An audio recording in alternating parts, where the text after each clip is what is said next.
Hi, everybody. Pastor Andrew DeGelder here from Palmerston CRC with the video for week 2 of our church education program for children and teens based upon the Heidelberg Catechism. This is material that's designed to be used by families with parents guiding the conversation and talking with their children, whether they're older children or younger children, about what's in the Catechism. Last week we had our introductory video. And I want to take a moment to say that if you missed that video and that session, please go back and do that one first, because this is material that's going to be building upon what's been learned in previous sessions. In the last video, I talked about what the Catechism is, who wrote it, why we're using it. Plus, we went through question and answer 1 and 2, which frame the entire Catechism. So you'll want to be sure that you don't miss that. Today we're looking at question and answer 3 through 8. So after you watch this video, parents, please read aloud those portions of the Catechism with your family. And then there are a series of questions that I have for discussion that are based around 3 words or phrases that are found in the readings from the Catechism for today. And you can tailor your discussion of these words based upon the age and developmental stage of your children.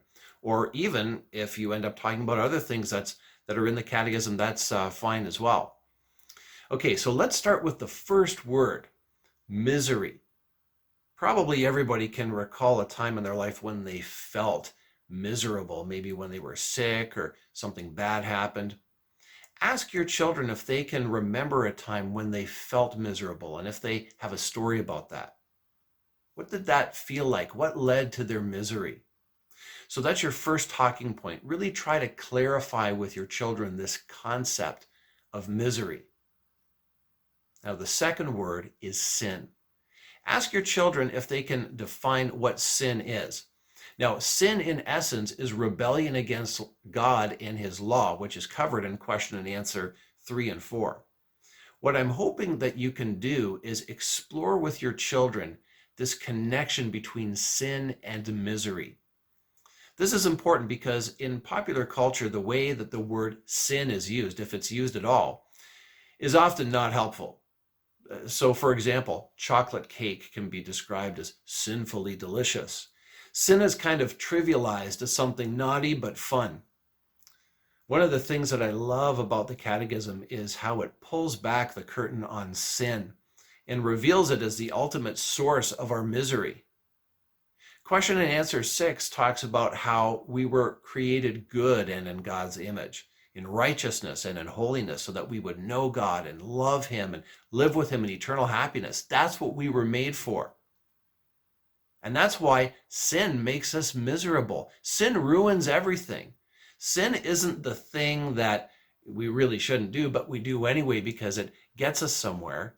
Sin is what takes us away from the benefits of living the way that we were meant to live all along.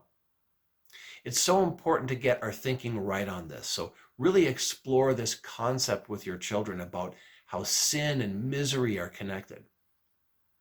And then the third word or phrase really that I'm hoping you'll talk together with your children about is this idea of being born again. Start off by talking about what happens when somebody is born for the first time.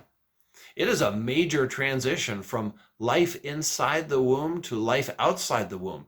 It's still the same person, but there's been a huge change.